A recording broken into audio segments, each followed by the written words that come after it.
Welcome, everyone. We'll just give a few more minutes to let people join.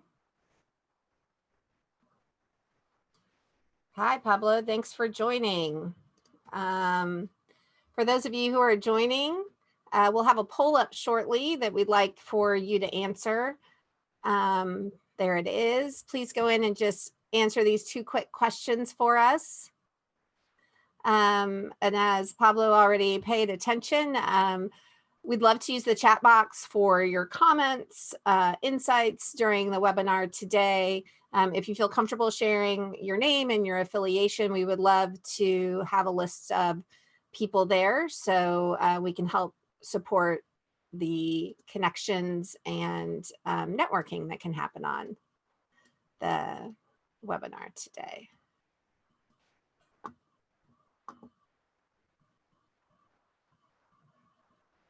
Great, thanks to those who have voted already. I see a couple coming in.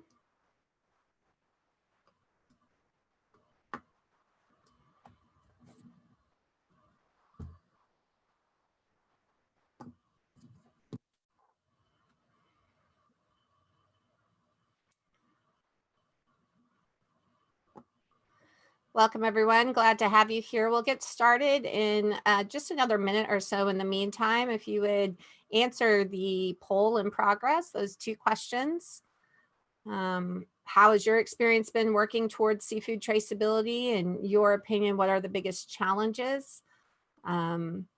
It's looking like, based on what I'm seeing so far in the poll, that we're all in the same boat in some ways, that those of us who are working in traceability are, making progress, but it's a challenging space. It's great to see some of the ideas around the biggest challenges and we'll certainly be hearing about those from our panelists today. Hi, Melinda, welcome.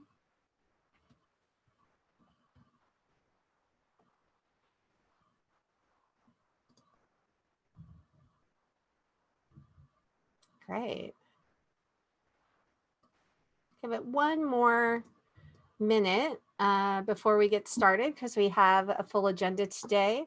But thanks so much. Good morning, good afternoon, or good evening, depending on where you are. I'm going to give everyone about 30 more seconds to complete the 2 polls. And as you can see, it looks like the majority of people are having similar issues that many of us do, which is understanding how bumpy the journey can be when it comes to traceability, but really understanding that persevering is the way to go and you can make progress, and that understanding really the affordability, the lack of interoperability, all of these really important return on investment, things that we're hearing a lot from the salt community. So this is really useful. So I'm Jenny Barker, and I am the Chief of Party for the Seafood Alliance for Legality and Traceability, or SALT as we call it. We've had more than 100 people register for this webinar from around the world. It's really exciting, and we're really happy to have this important conversation with this panel of experts that we've put together.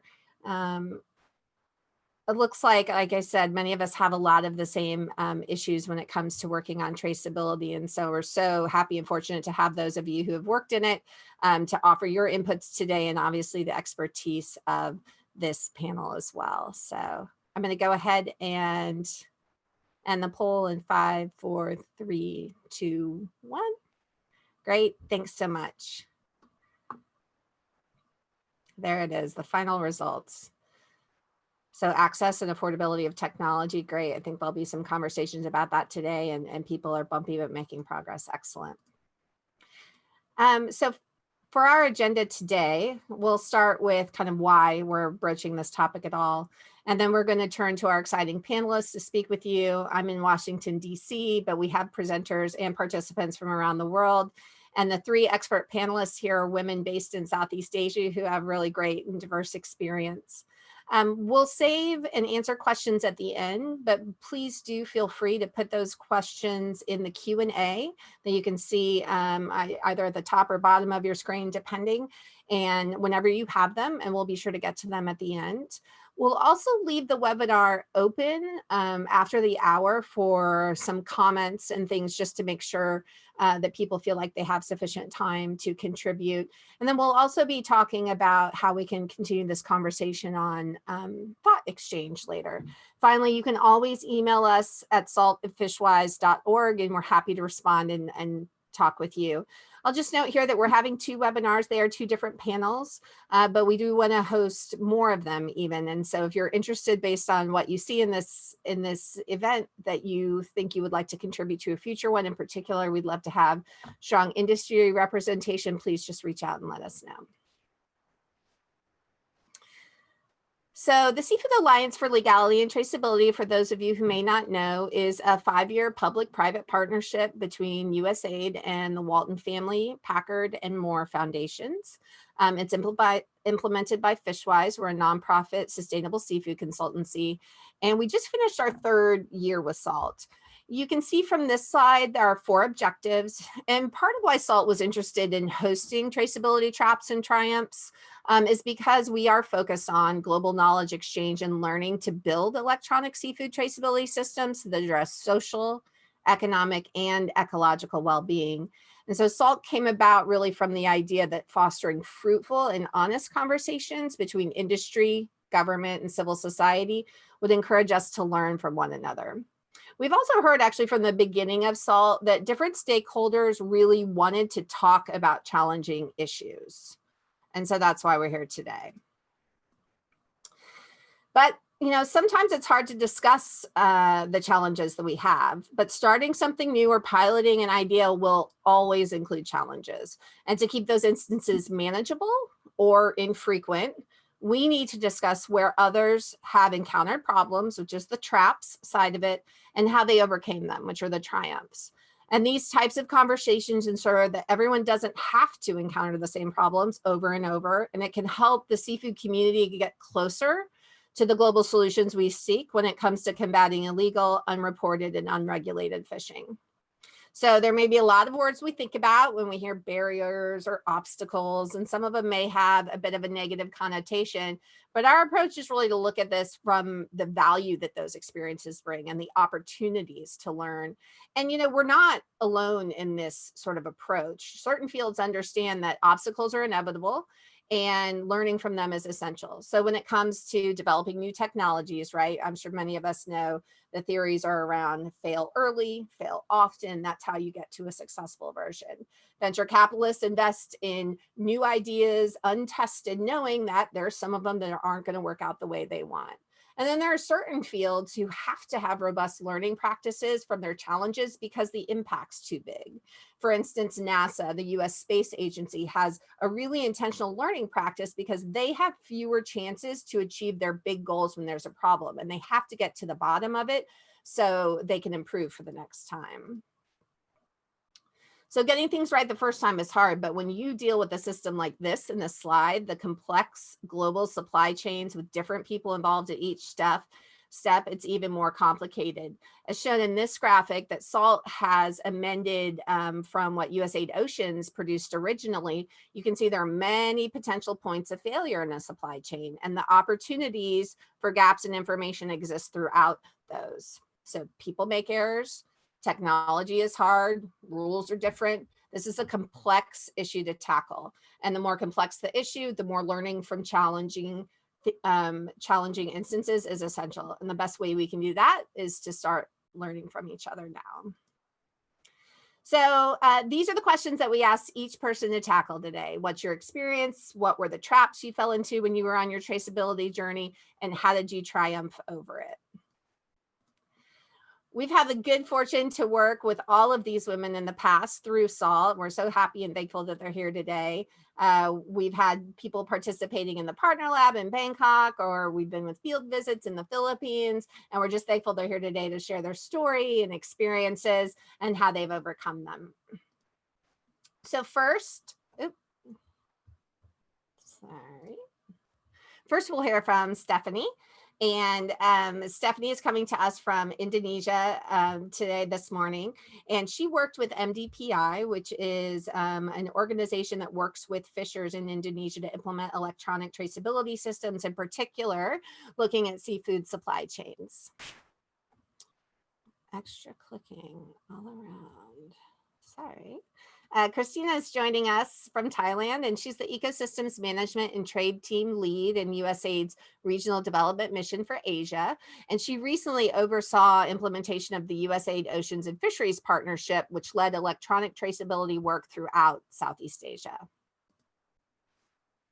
And then finally, we have Becky joining us from the Philippines, where she has worked with USAID, FAO, and others in fisheries management and traceability throughout the region. So I'm going to turn it over to Stephanie now and go ahead and have you share your screen, Stephanie, and your presentation. Thanks. Welcome so much. Okay, thank you, Jenny. Okay, can I? Okay.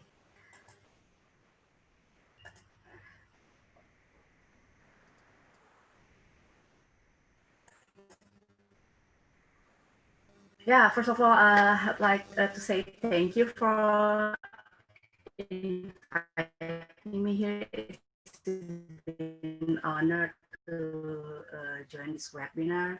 So, hello everyone, good morning, good afternoon. I don't know where you are, but it's kind of like, I'm so exciting having all of you here. And yeah, as Jenny already informed, my name is Stephani and I'm from Indonesia and originally from Indonesia. And share my experience regarding the use of tech from the experience from MDPI sites. Okay, before I start, I will give information about my traceability journey as requested. So I have a educational background in fish processing technology from Fish University in Jakarta, and graduated since 2009. And then after that, I work as a quality control in seafood company, especially for tuna processing plant. And also I was a QC for a seafood import company in the US, Anova.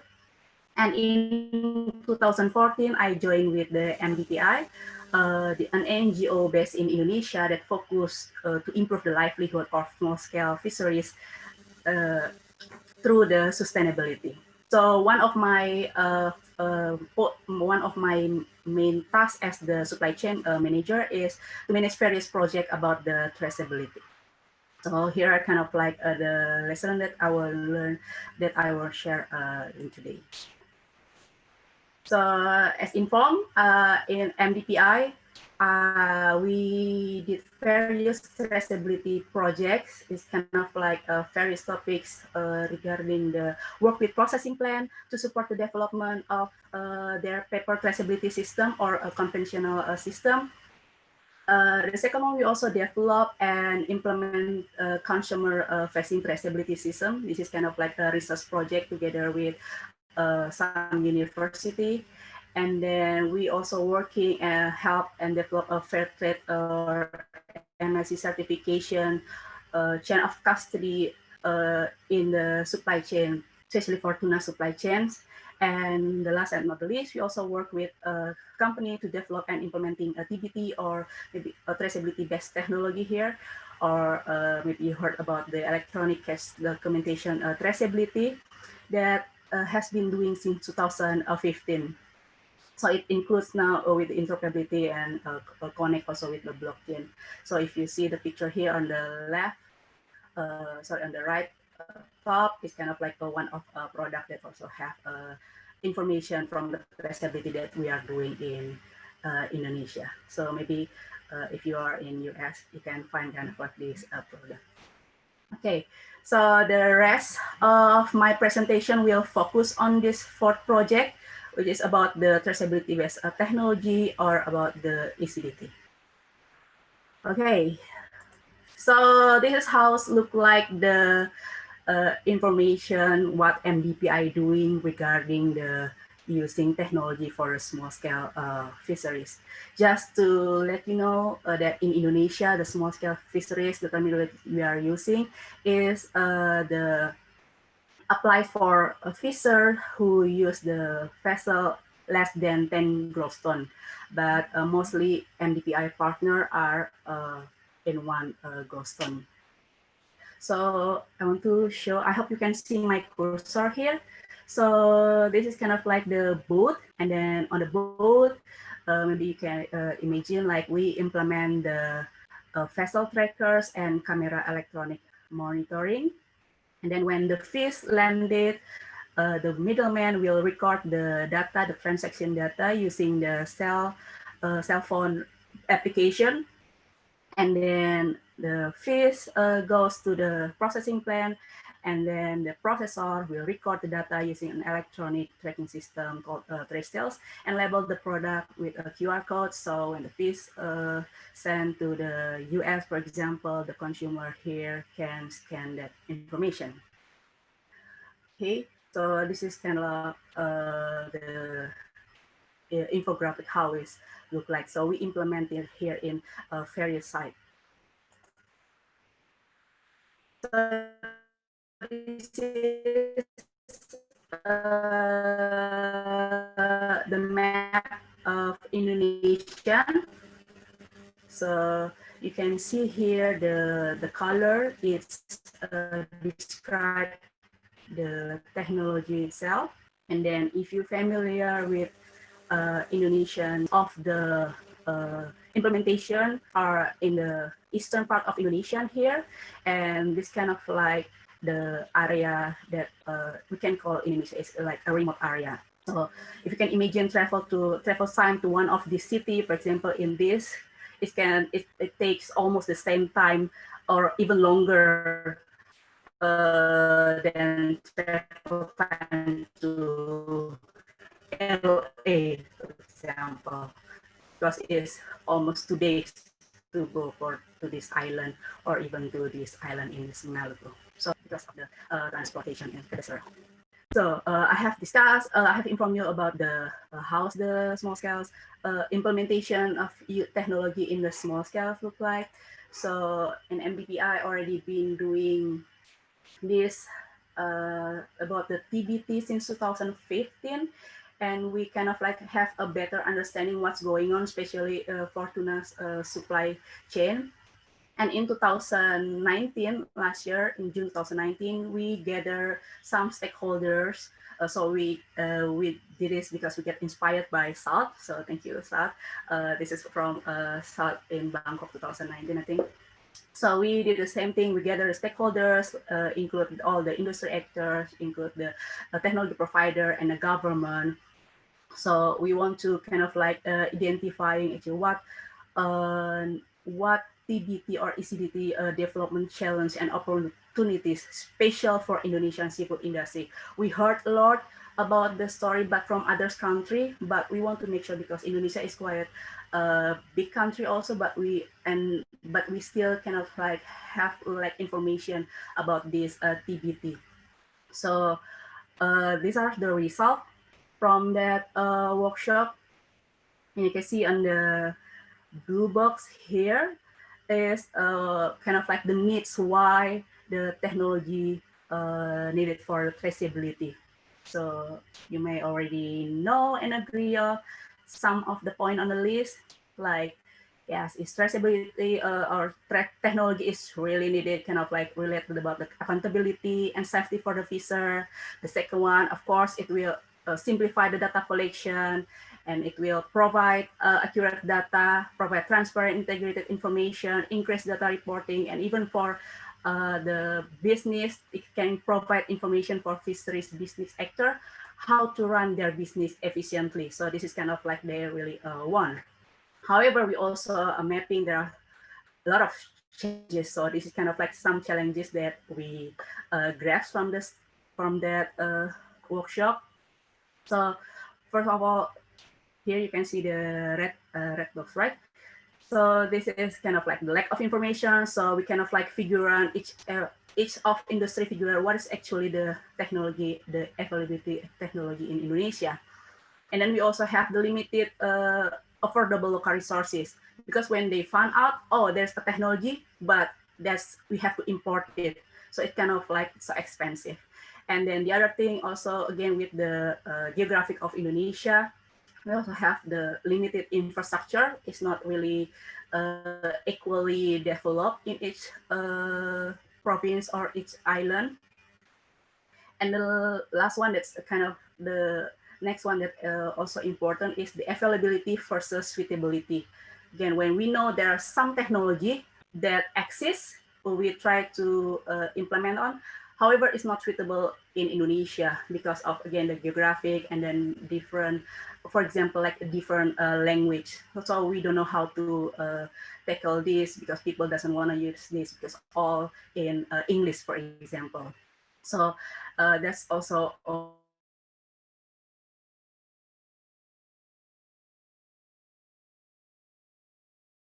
last, the lack of understanding of complex supply chain in archipelago country, again, because all of this. So from this needs and challenge, kind of like it also wrap up my traps that in my journey, that those are one of my traps. And the last one, the next one is about the understanding of fisheries actor about the traceability. I think kind of like this is important because some of them is really think about the incentive and also still thinking about the current trends about traceability is more about the environmental or social aspect versus food safety, which is they kind of like separated and which should be in parallel. And then the like the how we overcome those challenges, what we are doing. There are 4 points that I want to share quickly. First, about we did the collaboration in designing and implementing with supply chain and stakeholder. It does include also the government. The second one, we are working with the integrated supply chain instead of one particular chain to prove the traceability concept from the boat to the table. And the third, to overcome the challenges about the technology availability and suitability, we are Indonesian folks, we develop our own technology. Like for example, MDPI creating electronic software traceability called Traceability. This, and under the USAID project, MDPI also support the development and implementing of Travis. And we also work with the IPB University, who develop a vessel tracker for small-scale fisheries called Trackfish. So it kind of like really cool because it can reduce the cost and also it's easier when we deal about the interoperability. And the last and not the least, we kind of like do consistent monitoring and evaluation to the user just to ensure they get maximum utility from the tools to do the business, and evaluate with also the government to provide to ensure the data provided can be used for fisheries management. So yeah, I thought that's all slides that I hope that I have.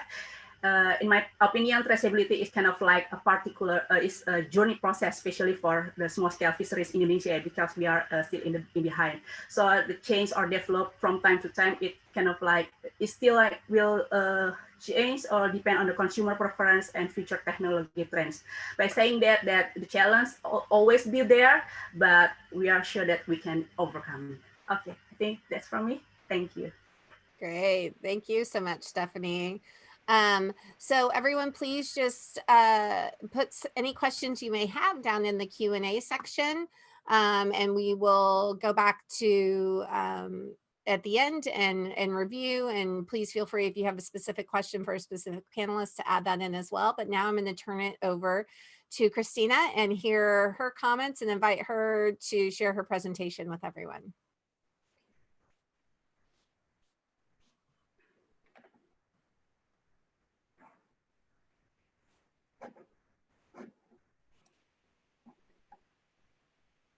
Okay, thank you so much. Can you see my screen? Okay, okay, great.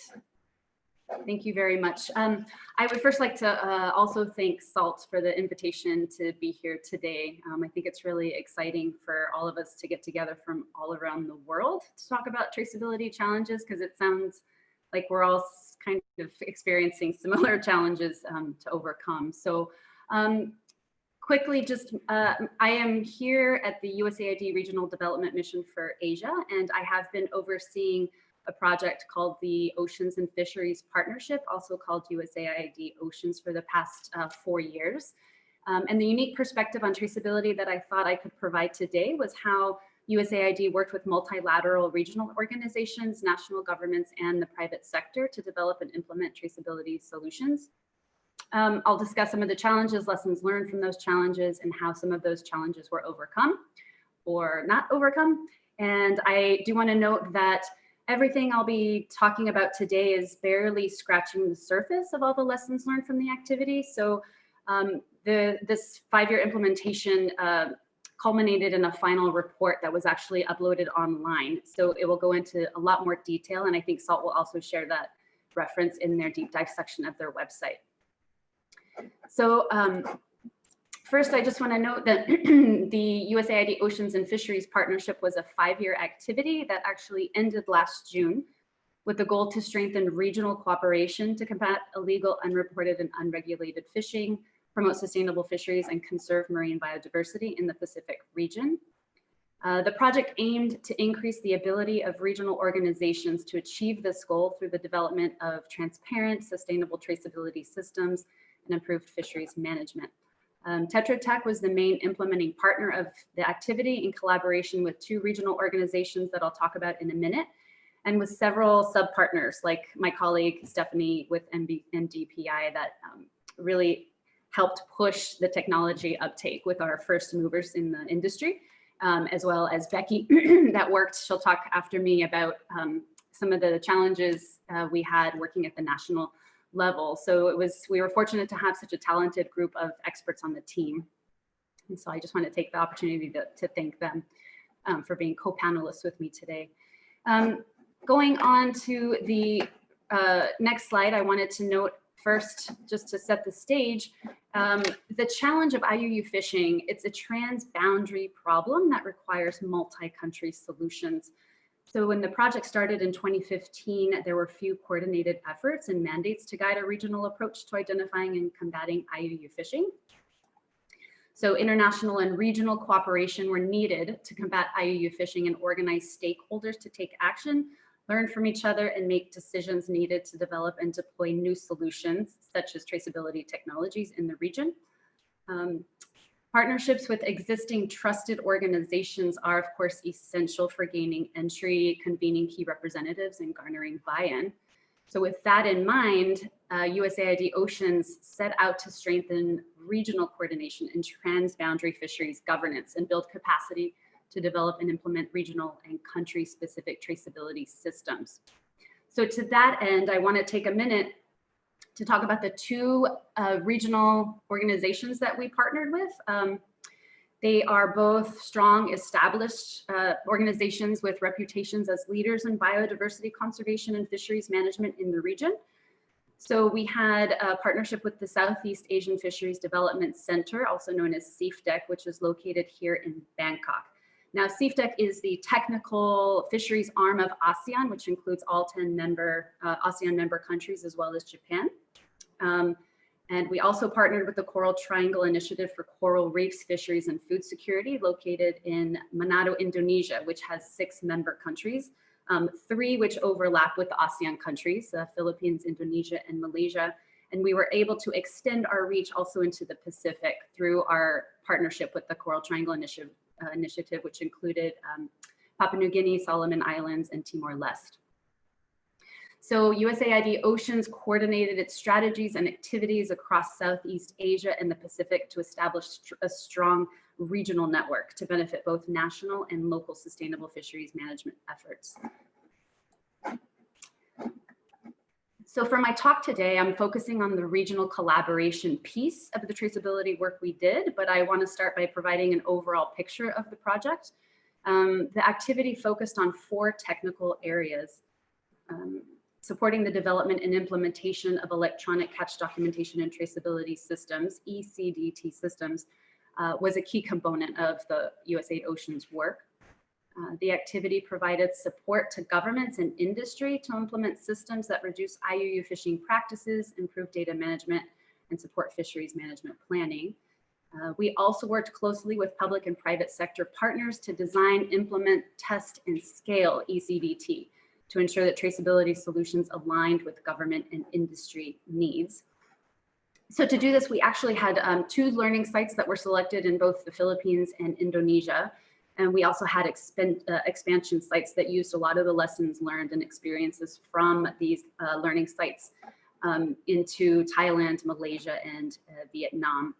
These other approaches I won't go into, but they're worth mentioning because they're just as important to the success of sustainable fisheries in the region as ECDT, which was promoting an ecosystem approach to fisheries management as a foundation to enhancing sustainable fisheries management efforts. The project did support the development of sustainable fishery plans that promoted the use of ECDT technologies for data-driven fisheries management.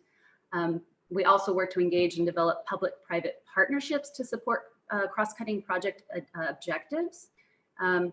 Now, the partnerships with the private sector were structured to support the expansion and replication of ECDT solutions throughout all stages of the supply chain, as well as bolster long-term adoption and sustainability of ECDT systems. And to do this, the project engaged with fisheries stakeholders, governments, regional institutions, and private sector actors to leverage both public and private sector investment to increase its impact. So you heard from Stephanie already regarding the partnership we had with MDPI to extend reach with our first movers in Indonesia. So the regional networks were not just limited to governments, it was really also focused on working with industry to roll out these solutions. And the last thing I wanted to mention on this slide, of course, is that the project did make a huge emphasis on incorporating human welfare and gender equity considerations throughout all project strategies and activities. They identified human welfare data elements for electronic catch documentation and traceability systems, as well as issues and concerns requiring action. USAID, of course, believes that a more gender equitable supply chain with empowered men and women lie at the heart of regional fisheries management solutions. So briefly on the impacts on this slide, I really want to highlight that in the 5 years of project implementation, USAID Ocean supported the development and piloting of 7 ECDT tools that were used to track nearly 2,000 metric tons of seafood within the seafood supply chain in Southeast Asia. You know, that was working closely with the national governments in both the learning site in Indonesia and Philippines to develop national ECDT systems for governments. And then 5 private sector ECDT solutions, which also include our partner CFDEC's electronic ASEAN catch documentation scheme. So these are all tools, good to have a lot of tools in your basket. So the project also supported the development of legal instruments and capacity building to improve management of over 100 million hectares of biologically significant areas and promote gender equity in fisheries. But I won't go into that today for the purposes of this discussion. So this next slide is the one why we're all here today. Really, it's just providing a snapshot and only a snapshot of some of the traps and triumphs of working on regional ECDT solutions. So please consider it a preview of what the final report has to offer. Because limited time, we can only focus on a few of these. But the first one I want to mention is that the challenges for developing and sustaining ECDT systems across the Asia Pacific are numbered and of course vary by country. So it commonly includes a lack of capacity, lack of supporting fishery policies and regulations, inefficient or outdated documentation protocols, unsynchronized documentation processes throughout the supply chain, a lack of harmonized efforts across national and regional fisheries agencies, and inadequate infrastructure for electronic data capture and analysis. That's huge. That's a lot of challenges. And so due to all of these challenges, the project very quickly discovered that there is just not a one-size-fits-all model for applying ECDT that is appropriate for every country. There is a need to acknowledge and take into account each country and or site's individual priorities, requirements, and capabilities. So as a result, the project did have some triumphs. We used a bottom-up approach by customizing technology solutions to fishery and national ECDT capabilities and stakeholder needs, while also supporting existing data standards and best practices for interoperability. The project provided one-on-one support to learning and expansion site countries to identify and address their individual capacity building needs and develop skills and roadmaps to help them align with regional initiatives. And then regional ECDT systems like CFDEC's electronic ASEAN catch documentation scheme present an important foundational structure for developing country-specific systems that can be adapted to national and local contexts. I think I'm running out of time. I just also want to highlight with regard to regional cooperation that the project did lead to the identification of a wide variety of ECD system needs. And there is a product called the Technical Guidance on the Design and Implementation of ECDT Systems that can serve as a supplement to CFDEC's electronic ASEAN catch documentation scheme that can be aligned to different capacities, circumstances, and needs. Goodness, since I don't have much time, I was just going to mention also that I touched on this earlier, but with few coordinated efforts and mandates to guide a regional approach to identifying and combating IUU fishing, the project did help build a regional network and mechanisms for coordination. This is absolutely critical. Both CFDEC and CTI, which were initiated, the partnerships were initiated early in the project and continued throughout the project, facilitated regional coordination and collaboration with national government counterparts. So it's the glue, right, that helps the sharing, the lessons learned, the building off of each other's experiences. That's really key.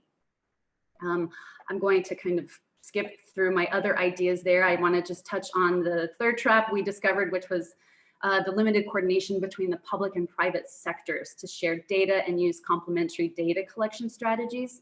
Making it difficult to get a complete picture of activities and productions across the seafood supply chain. We all know you can't manage what you don't have information about. So this was a challenge that was identified, and the project did establish public-private partnerships at the national and local levels, which resulted in increased cooperation, transparency, and trust between the public and private sectors.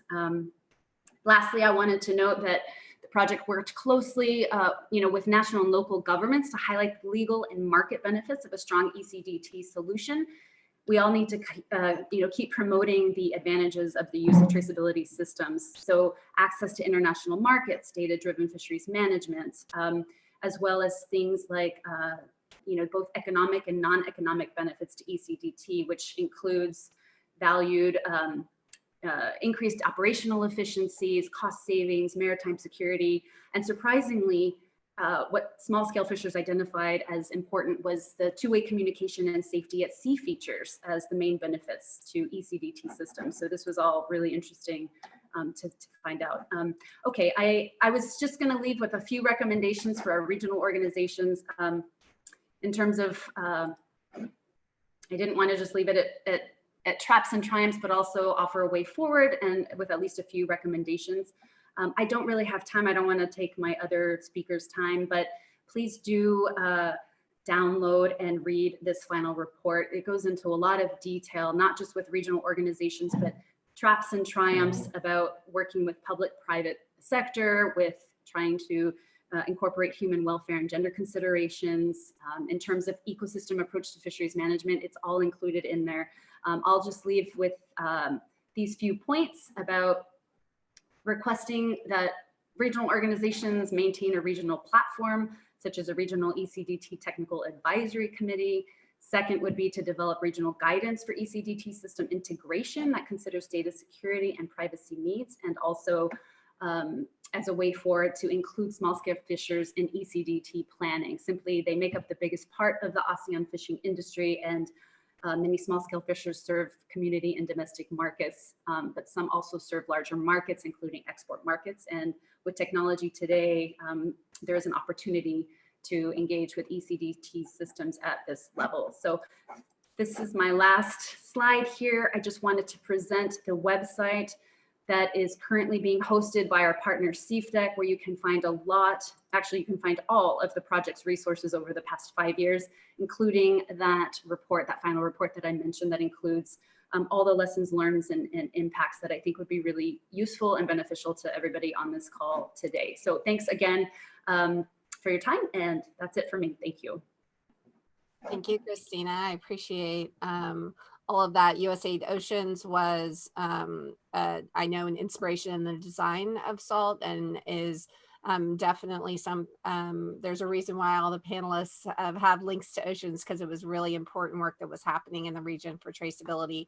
I see a few questions popping up, which is great. We'll do our best to open that, to answer them live if we can, but if not, we'll come back to them at the end and have more dialogue. Let me turn it over to Becky now. Welcome, Becky. Please go ahead and share your screen, and we look forward to your presentation.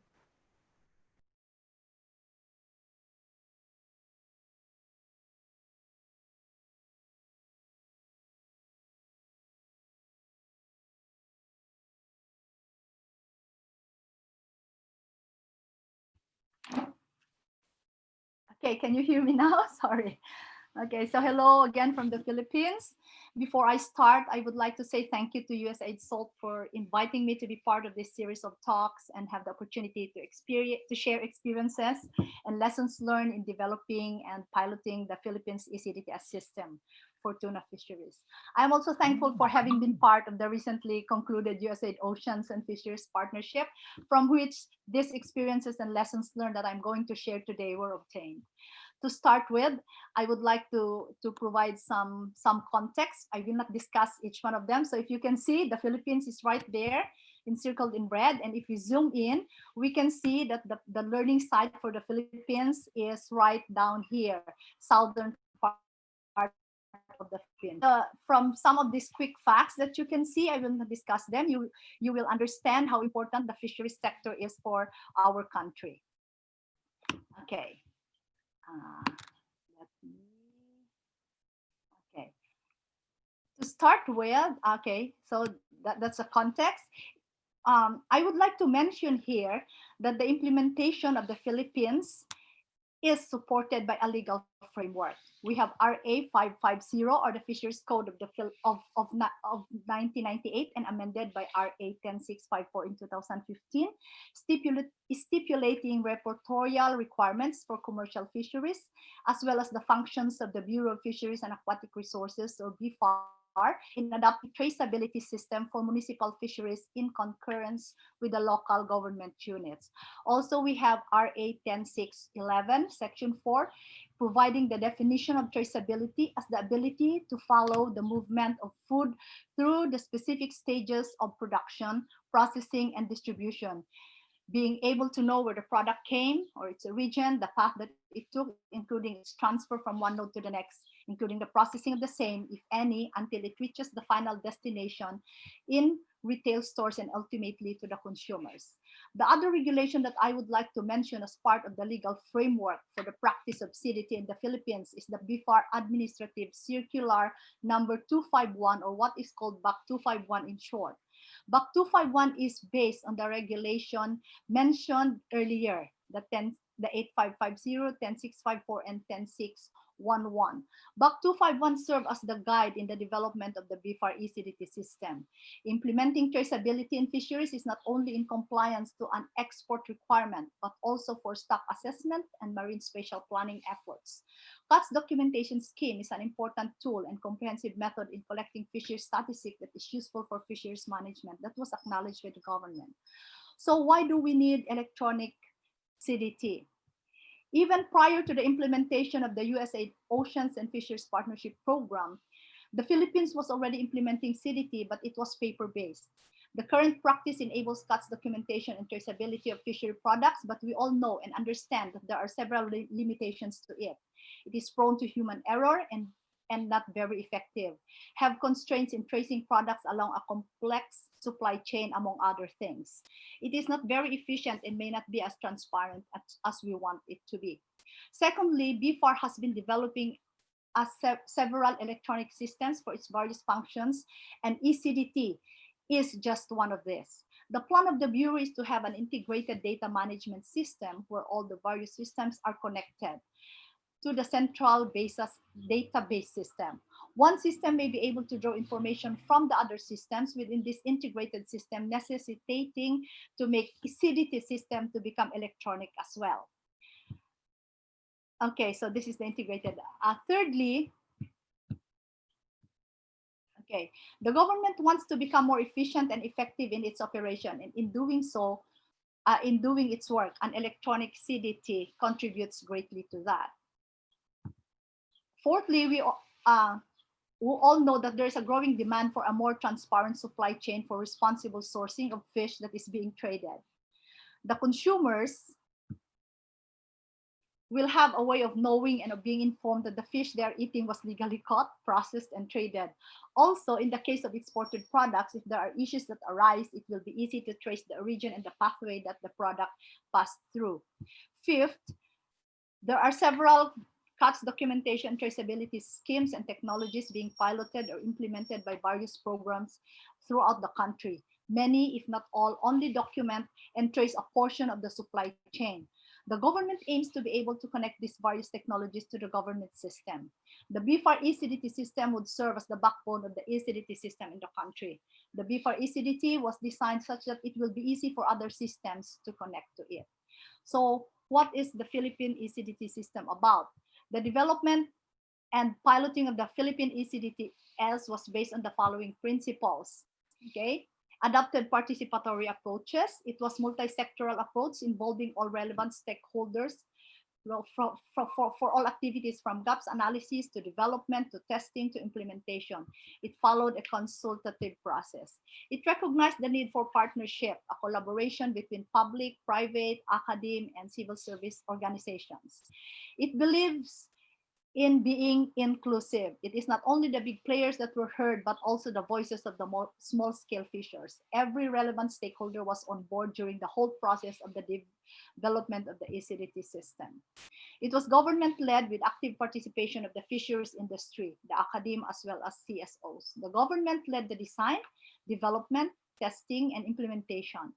The plan is that the ECDT system can be customized to enable use in other types of fisheries. Okay. During its development, it considered also human welfare and gender considerations. The ECDT system was also developed to support implementation of the EAFM, to contribute to the reduction of IUU fishing, to improve data management, and to support fisheries management planning. Following the above-mentioned principles, some of the strategies that it adopted included the following. As mentioned earlier, we did not start from scratch. We built on what is existing, the BFAR ECDT system, although it was paper-based. It supported a government priority. BFAR planned to do it, and the support from USAID Oceans just came in time. It facilitated and expedited it. The establishment of technical working groups at both national and learning sites were very helpful and facilitated the easier coordination and support supervision. Based on the principles of the participatory approach, partnership, and collaboration, several consultation meetings, workshops were conducted from the beginning until it was piloted. Communication and coordination were done using all types of media, face-to-face meetings, phone calls, text messages, email, Facebook, all social media. It was like almost 24/7 availability, except of course during weekends and holidays. We were really advised not to work on those days. Okay, so capacity building activities were conducted through trainings, workshops, demonstrations, testings, among other things. Like in any other endeavor, we have challenges and bottlenecks, and these are the traps.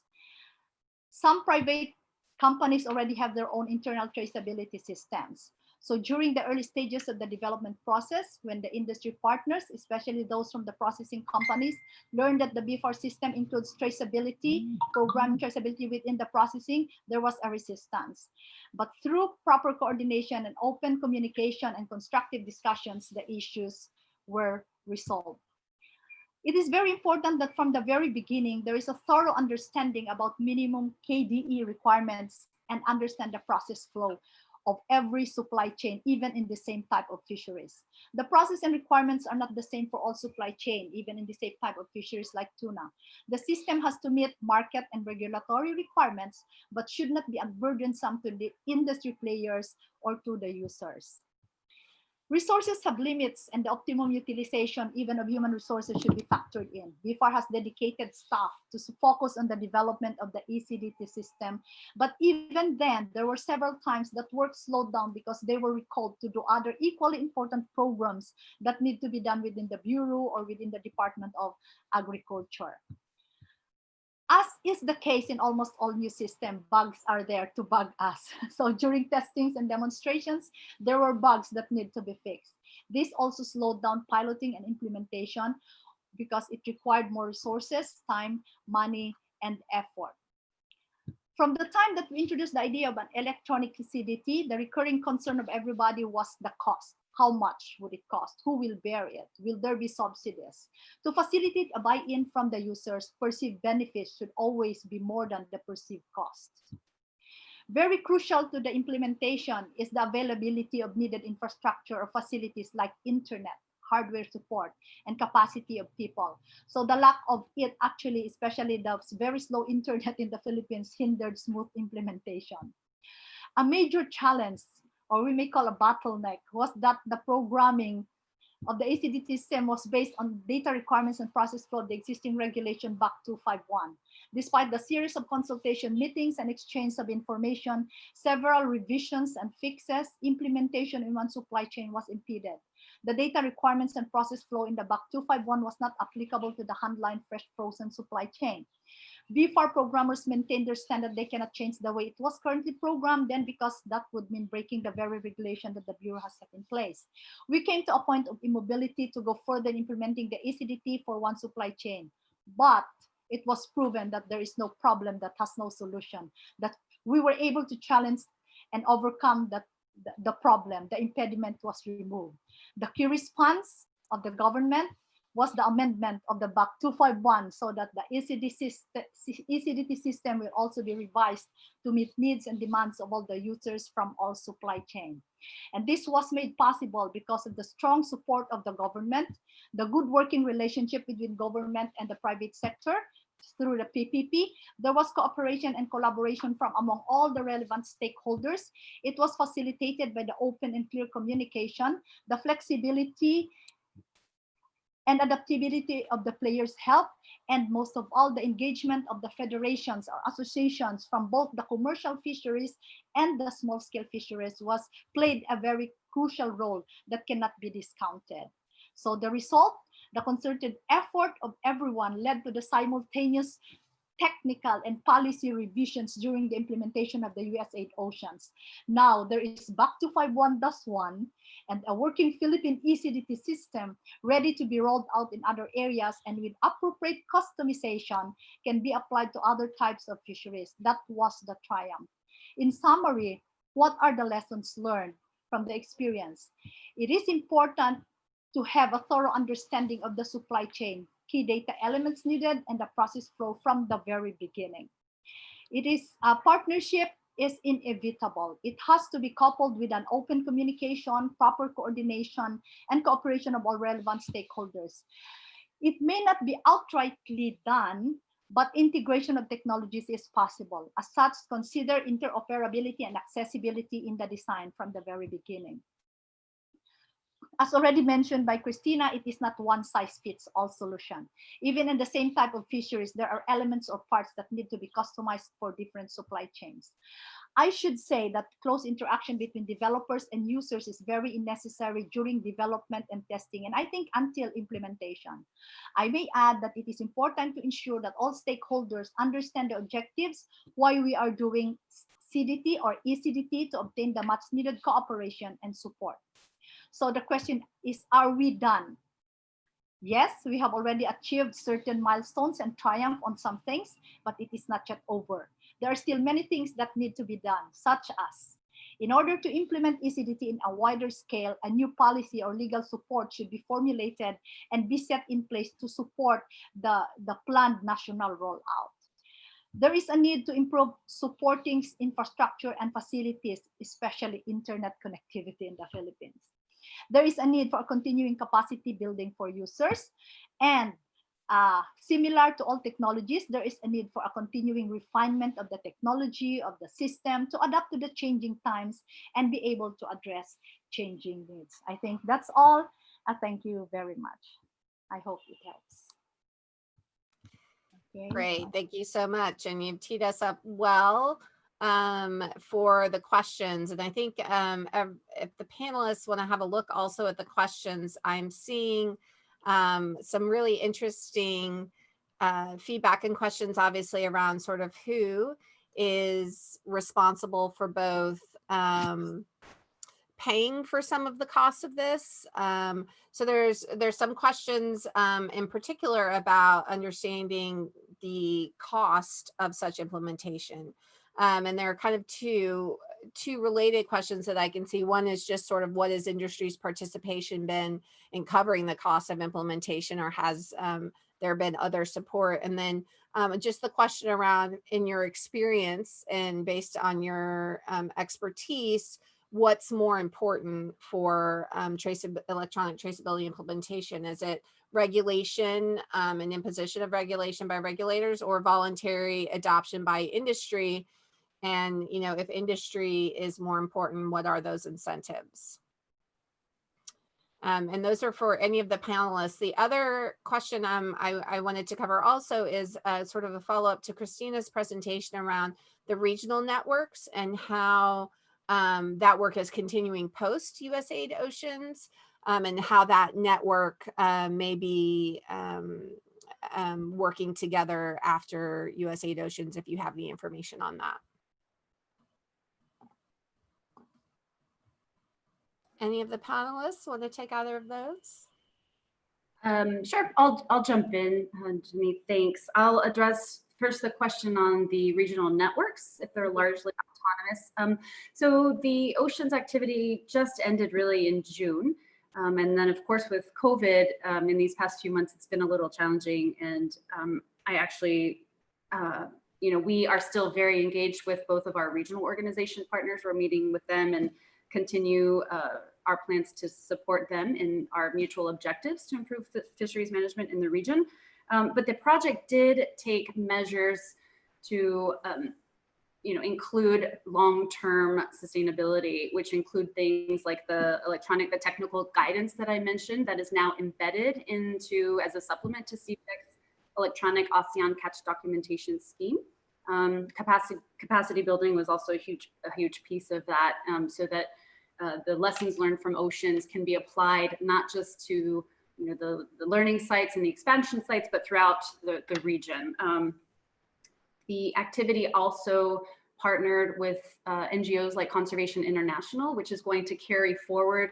The project did develop the first of its kind sub-regional ecosystem approach to fisheries management plan, which includes 3 countries in the region that is now being endorsed. It's been endorsed by the Coral Triangle Initiative Regional Secretariat. So that is absolutely still going forward. And the plan is to demonstrate as well how to incorporate ECDT data into the management of those sub-regional plans.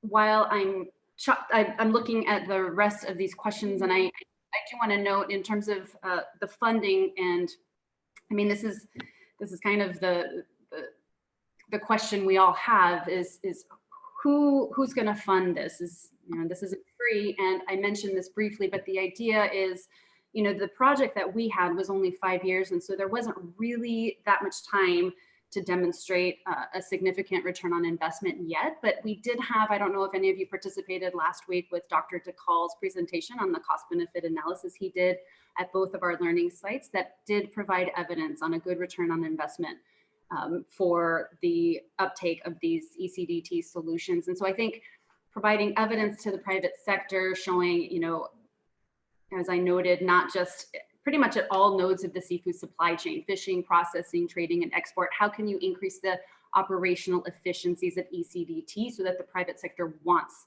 to support this, and it provides a cost savings to them.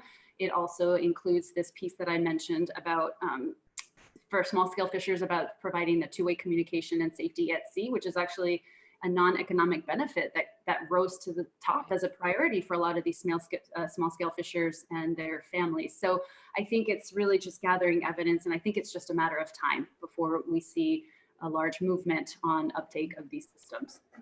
That's it for me for now. Thanks.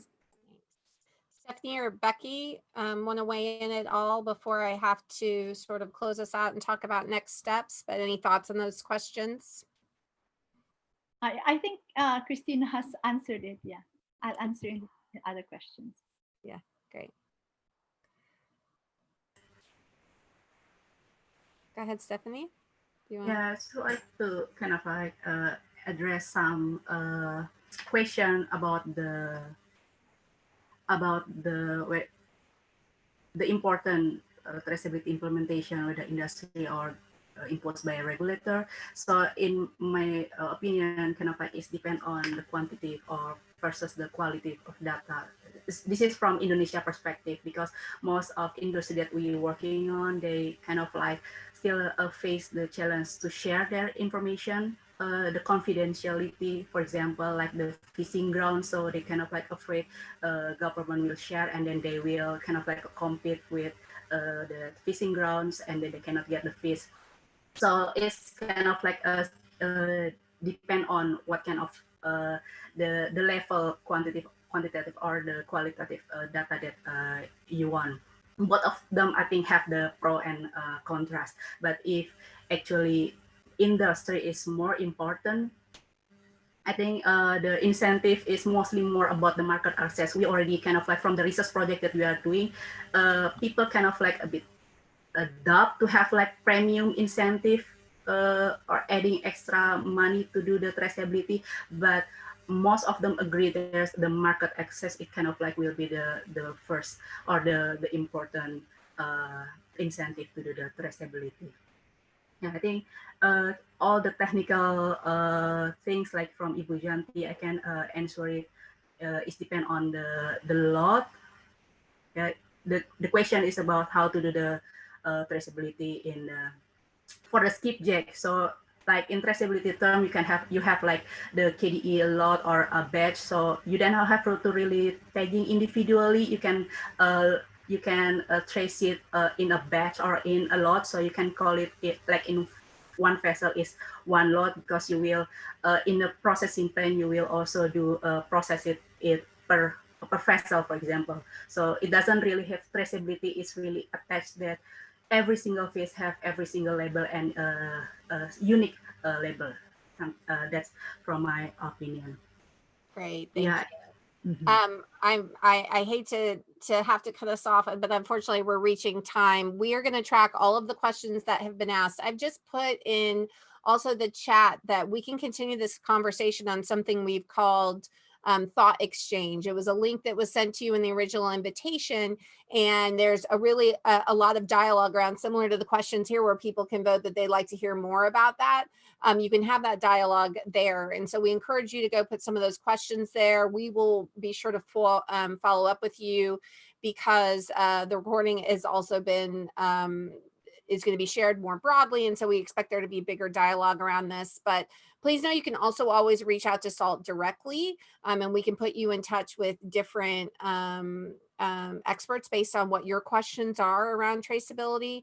And finally, I just like to share that many of the things that were discussed today are also highlighted in a feature that SALT created, which is a 5-point series around what the barriers to electronic traceability are. And so we think that that could be a really useful tool. I'd just like to thank so much my panelists again for their excellent presentations and sharing their experience. Thank all of you who participated today. I'd also like to do a special thank you to my SALT team and Hannah for her support on this. We'll continue to have these dialogues. We'll continue to track the questions that you have and try and answer them to the best of our ability. And until we can speak with you again, thank you so much, everyone, and please have a good rest of your day. Thanks so much.